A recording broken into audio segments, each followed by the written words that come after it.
नमस्कार दोस्तों, स्वागत है आपका शिक्षा जंक्शन चैनल में। मैं हूं रवि सिंह। यह वीडियो संबंधित है क्लास से। झारखंड बीएड एंट्रेंस के लिए मैंने जो क्लास शुरू करवाया था, तो उसमें हिंदी का एक क्लास हुआ था और एक हिंदी का सेट भी हुआ था। क्लास हुआ था भाषा चैप्टर का, तो उसका यह दूसरा भाग है। पहला मैंने बनाया था, उसके पोस्टर पे भी मैंने डाल दिया था कि यह भाग 1 है, इसका एक दूसरा भाग मैं लेकर के आऊँगा। तो यह दूसरा भाग है। तो पहला में काफ़ी कुछ चर्चा हुआ था, काफ़ी बातें आप जान पाए थे। 10 मिनट का लगभग एक वीडियो मैंने डाला था और यह भी कहा था कि काफ़ी विस्तृत रूप से आपको जानने की कोई आवश्यकता नहीं है, क्योंकि बीपीएससी, यूपीएससी और जेपीएससी जैसे जो चीज़ होते हैं उनमें सिलेबस काफ़ी लॉन्ग होता है। जैसे कि किसी भी चीज़ को अगर आप पढ़िएगा तो वो 10th में वही चीज़ रहता है, लेकिन कुछ और पढ़ना रहता है, ग्रेजुएशन में कुछ और रहता है, 12th में कुछ और रहता है। उसी प्रकार यहाँ भी है। जो मैं अभी एंट्रेंस के लिए बताऊंगा, तो वही जो चैप्टर है, अगर ये आप जेटेट का करते हैं या सीटेट का करते हैं तैयारी, तो वही चैप्टर का आपको काफ़ी विस्तृत से पढ़ना है, लेकिन एंट्रेंस में काफ़ी कम पढ़ने से आपका काम चल जाता है। तो चैनल को सब्सक्राइब कर लीजिए, वीडियो अच्छा लगेगा तो ज़रूर लाइक कर दीजिएगा। तो चलिए प्रारंभ करते हैं। प्रारंभ करने से पहले मैं 1 मिनट का कुछ आप लोगों को एक बात बताने वाला हूँ, वो समझिए थोड़ा। कुछ लोग ऐसे भी हैं स्टूडेंट जुड़े हुए चैनल पे जो काफ़ी जल्दीबाजी में होते हैं। उन्हें एक 9 मिनट 8 मिनट का छोटा सा वीडियो, यदि किसी टॉपिक पे, पिछले टॉपिक पे मैंने भाषा का डाला था, तो उसमें मैं कहा था कि कभी भी हायर एजुकेशन की जब बात होती है, हायर एजुकेशन की पढ़ाई होती है, तो या फिर किसी भी एजुकेशन का, तो पढ़ाई कभी भी होता है तो एक टॉपिक पे आने के लिए कहीं और से चलना होता है। आप लोगों में से 80-90% लोग इस बात को जानते होंगे।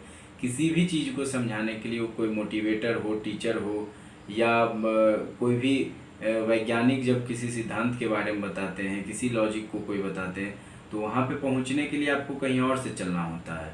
और ये कोई चीज़ आप खरीदने जाते हैं उस तरह का नहीं होता है कि गए और बोले कि ये चॉकलेट चाहिए, 5 रुपया दिए, हो गया काम। तो ये पढ़ाई और जो मोटिवेशन होता है, ये सब जो लाइन होता है, इसमें कभी भी टॉपिक पे आने के लिए कहीं और से आना होता है, कई सारी चीज़ें बतानी होती है। तो मैं शुरू करते के साथ तुरंत जो है नमस्कार करने के बाद आपको शुरुआत नहीं कर सकता हूँ। मैं कहीं और से आऊँगा। कुछ बच्चे नए जो जुड़े हैं, कुछ नए जुड़ते हैं, जैसे अभी यह वीडियो डाल रहा हूँ, तो हो सकता है कुछ बच्चे अभी तक भी मेरे चैनल को नहीं जानते होंगे, तो कुछ अभी हो सकता है इस वीडियो को फर्स्ट टाइम देखे होंगे, तो उनको समझाने के लिए, बतलाने के लिए इन सभी चीज़ों पे जाना होता है कि मैंने पहले भी वीडियो डाला है, मैंने पिछले साल भी वीडियो डाला है, तो थोड़ा बहुत तो बताना ही होता है। यदि फिर भी आपको पसंद नहीं है तो मैं कुछ बाध्य नहीं करता हूँ कि देखिए आप जा सकते हैं, स्वतंत्र हैं। मुझे उतना कोई ज़रूरत नहीं है आप लोगों जैसे जो देखने वाले हैं उनका। तो चलिए, जिनको अच्छा लगेगा देखिए अंत तक और समझिए चीज़ों को। तो भाषा के बारे में मैंने पिछले चैप्टर में, यानी मतलब इसी चैप्टर के पिछले अंश में काफ़ी कुछ बताया था कि भाषा क्या है, अभिव्यक्ति का माध्यम है, किस तरह से माध्यम, मैंने एग्जाम्पल दे करके बताया था। अभी भी मैं एग्जाम्पल एक देता हूँ कि मैंने जो कहा कि मेरे चैनल को अगर नए हैं तो सब्सक्राइब कर लीजिए, तो ये विचार अगर मेरे मन में ही रह जाता दबा हुआ, तो आप कभी भी इस चीज़ को नहीं समझ पाते। तो विचारों का जो अभिव्यक्ति होता है और उसका जो माध्यम होता है वही भाषा होता है। मैंने पिछले वीडियो में भी बताया था। तो अभी उससे धीरे धीरे बढ़ते हुए आज हिंदी की ओर जाएंगे कि हिंदी भाषा की क्या उत्पत्ति है, और शॉर्टकट में, काफ़ी शॉर्टकट में समझेंगे। समय भी ज़्यादा नहीं है, और इसी पे आज शाम में एक मैं सेट करवा दूंगा। तो भाषा जो चैप्टर है कंप्लीट हो जाएगा। फिर कल वर्ण विचार पे बात करेंगे और टीचिंग एप्टीट्यूड का भी एक चैप्टर में लेकर के आऊँगा। तो हिंदी का जो उत्पत्ति है, उससे पहले थोड़ा सा और जान लेते हैं। विश्वस्तरीय जो मैं भाषा की बात कर रहा हूँ, वहाँ से पहले चलते हैं। तो जब भाषा वैज्ञानिकों ने भाषा का पता लगाना शुरू किया, तो उन लोगों ने यह कहा कि आदिकाल में जब सारे मनुष्य एक जगह हुआ करते थे, और मनुष्य जैसे जैसे बसते गए, जैसे जैसे उनका विस्तार होते गया, उसी प्रकार भाषाओं का भी विस्तार हुआ। जिस जगह पे गए थोड़ा अलग भाषा हुआ, लेकिन कहीं न कहीं जो भी सारी भाषाएं हैं वह एक जगह से निकली हुई है। ऐसी चीज़ सामने आने, लोगों ने कहा कि इब्रानी भाषा जो है वह सबसे प्रथम भाषा है, और यहूदियों का धर्म ग्रंथ जो है इसमें लिखा हुआ था इसीलिए इसे सबसे पुरानी भाषा की कैटेगरी में रखा गया और इसी भाषा से सारी भाषाएं निकली है, ऐसा कुछ लोगों का मानना था। जो भाषा वैज्ञानिक थे पाश्चात्य क्षेत्र के, पश्चिम क्षेत्र के, उन्होंने ऐसा कहा।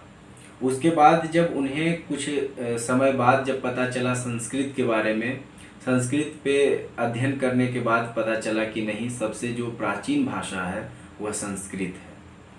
तो इस तरह से इब्रानी से फिर संस्कृत हो गया सबसे प्राचीन। और जो सारे आदिकाल के जो भी मनुष्य थे वह सारे मध्य एशिया के माने जाते हैं कि मध्य एशिया में ये सारे लोग रहते थे। इसे एग्जाम्पल के रूप में हम इस तरह से अगर समझें कि कलकत्ता भारत में जो है वह एक स्थान है, वहाँ से धीरे धीरे सारे लोग इधर उधर जाने लगे। कुछ लोग भोपाल चले जाएं, कुछ लोग बेंगलुरु चले जाएं। तो ऐसे ऐसे जब जाने लगेंगे तो आज से 1000 साल बाद या 500 साल बाद काफ़ी जगह बंगाली तो रहेगा, लेकिन कुछ जगह बंगाली मराठी मिक्स होकर के कुछ अलग ये होगा। तो भाषा तो कहीं ना कहीं आगे चल के पता चलेगा कि ये शब्द जो है वो बांग्ला से मिलता है। तो इस तरह से मध्य एशिया में जैसे एक जगह लोग रहते थे, वहाँ से सारे लोग उस समय जब इधर उधर जाने लगे तो चारों तरफ भाषा तो अलग अलग हुआ, लेकिन काफ़ी कुछ ऐसा मिलता है जिससे माना जाता है कि एक ही समय, उस समय पे एक ही स्थान पे लोग रहा करते थे। उसी से जैसे जैसे गए चारों तरफ, तो भाषाओं का जो विस्तृत रूप से फिर ये हुआ। इसके बाद बात कर लेते हैं हिंदी की। तो हिंदी जो है किस तरह से हुआ है, अपभ्रंश से, कौन से अपभ्रंश से हिंदी आया है, इसके बारे में मैंने पिछले वीडियो में एक चार्ट दिखाया था। उसमें लगभग 5 प्रकार मैंने दिखाया था। शौरसेनी का दिखाया था, बिहारी हिंदी दिखाया था, पश्चिमी हिंदी दिखाया था, पूर्वी हिंदी दिखाया था। तो वो चार्ट मैं आज फिर से स्क्रीन पे दिखा दे रहा हूँ। जो पिछले वीडियो में नहीं देखे थे वो देख लें इसे और समझें।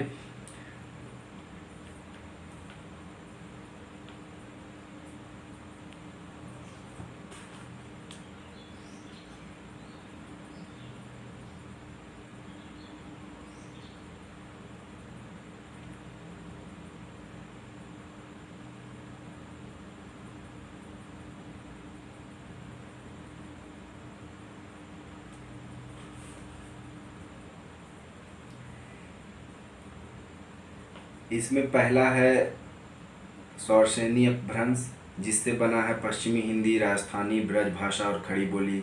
फिर है पैशाची अपभ्रंश। उसके बाद आपका है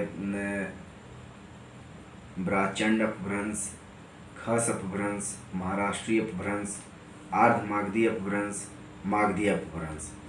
तो अब यहाँ से हम लोग देखेंगे कि जो मागधी है, यानी कि अर्धमागधी नहीं, ये अर्धमागधी से पूर्वी हिंदी, अवधी, छत्तीसगढ़ी ये है ही, लेकिन जो मागधी अपभ्रंश है उससे बंगाली, उड़िया, असमिया, बिहारी। तो बिहारी का जो क्षेत्र है इसमें यूपी का कुछ भाग, ये सिर्फ राज्य के नाम पर नहीं है, ये क्षेत्र एक बना हुआ है जिसमें कि उत्तर प्रदेश का कुछ भाग मैंने पिछले वीडियो में भी बताया था और आज भी बता रहा हूँ कि ये सिर्फ राज्य का नाम से इसे नहीं जोड़ के देख सकते हैं। इसे जैसे कि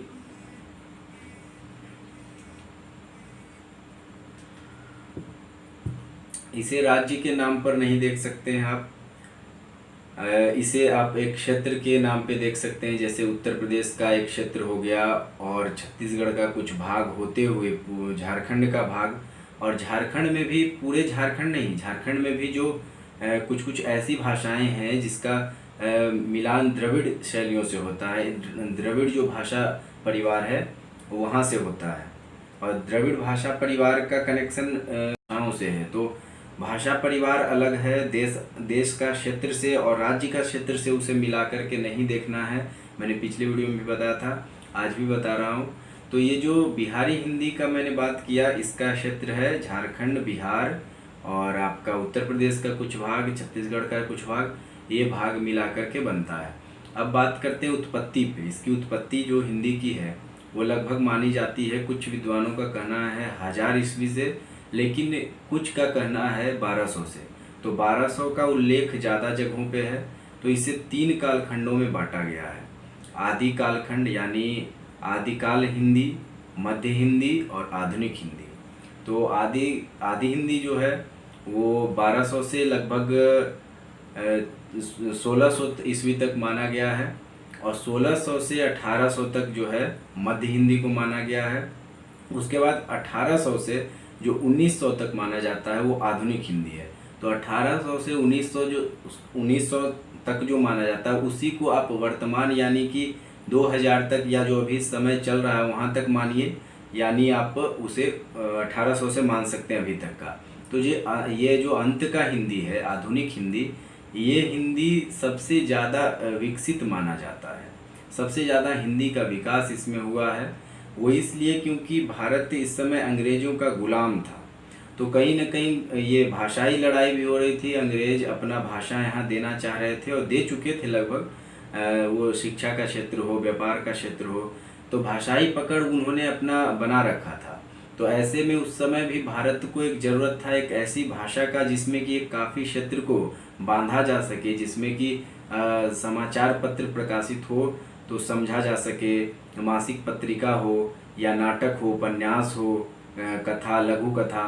तो इस समय सबसे ज़्यादा रचनाएं हुई थी, और सबसे ज़्यादा हिंदी का जो एक तरह से विकास अगर माना जाए तो आधुनिक हिंदी के काल में हुआ था।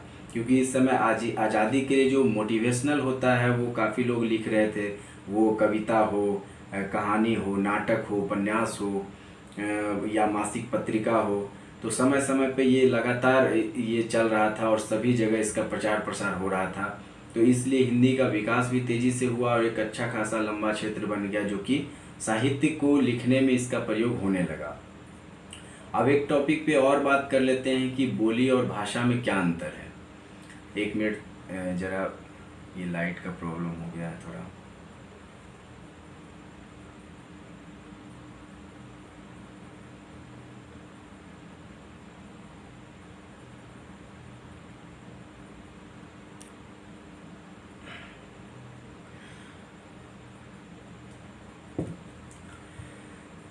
तो भाषा और बोली पे यदि बात किया जाए तो भाषा और बोली में अंतर ये है कि विद्वानों का मानना है या जो पढ़े लिखे कुछ साहित्यकार वर्ग हैं वो ये मानते हैं कि साहित्य की रचना जिसमें होती है वो भाषा हुई, और जिसमें साहित्य की रचना नहीं होती है वह बोली हुई। कुछ लोग इसे अशिक्षित बोली को कुछ लोग अशिक्षित भी मानते हैं कि अशिक्षित लोग जो होते हैं वह बोली का प्रयोग करते हैं ज़्यादातर। कुछ अगर लाइट में कुछ प्रॉब्लम आ रही हो तो बार बार ठीक करना पड़ रहा है, तो आप लोग मैनेज कर लीजिएगा। तो ये है बोली और भाषा में अंतर। जैसे बोली उसे कहते हैं जो आप आम जीवन में प्रयोग करते हैं। जैसे कि यदि आप देखें कुछ शब्दों के जरिए मैं समझाता हूँ, इसे बोली को जो है बोला जाता है मतलब जन भाषा इसे बोलते हैं इसलिए क्योंकि जो लोगों से सीखते हैं। यदि आप किसी क्षेत्र में जाते हैं, वहाँ के आप नहीं भी हैं और 5-10 साल वहाँ रह लेते हैं आप, तो वहाँ की बहुत सारी जो शब्द होती है वो आप सीख जाते हैं। तो वो होती है वहाँ की बोली, न कि भाषा। तो भाषा बोली में यही अंतर है। और जब आप बोली को लिखित रूप में नहीं लिखते हैं, बोली को सिर्फ बोलकर ही प्रयोग करते हैं। इसके एग्जाम्पल को अगर देखा जाए तो जैसे रांची वगैरह में या बिहार के कई शहर में आप एक शब्द सुनते होंगे कि गया है, राजू गया है, ऐबे करेगा थोड़ा देर में। तो जो ऐबे करेगा, ऐबे वर्ड हुआ, इसको आप अगर लिखने की बारी आए कि राजू गया है आएगा थोड़ी देर में, तो आएगा आप प्रयुक्त करते हैं, ये नहीं लिखते कि राजू गया है ऐबे करेगा। तो ये जो शब्द है ये है बोली। ऐबे करेगा, जैबे करेगा, ये सब नॉर्मली बोली है, न कि भाषा है। और आप बोली को लिखते नहीं हैं, भाषा को लिखते हैं। तो यही सब थी थोड़ी बातें, और इस पे मैं एक सेट तैयार करूँगा। विस्तृत रूप में अगर बताता चलूँ तो काफ़ी लंबा चला जाएगा। इसमें लाइट का भी थोड़ा प्रॉब्लम बार बार आ रहा है तो डिस्टर्ब हो रहा हूँ मैं।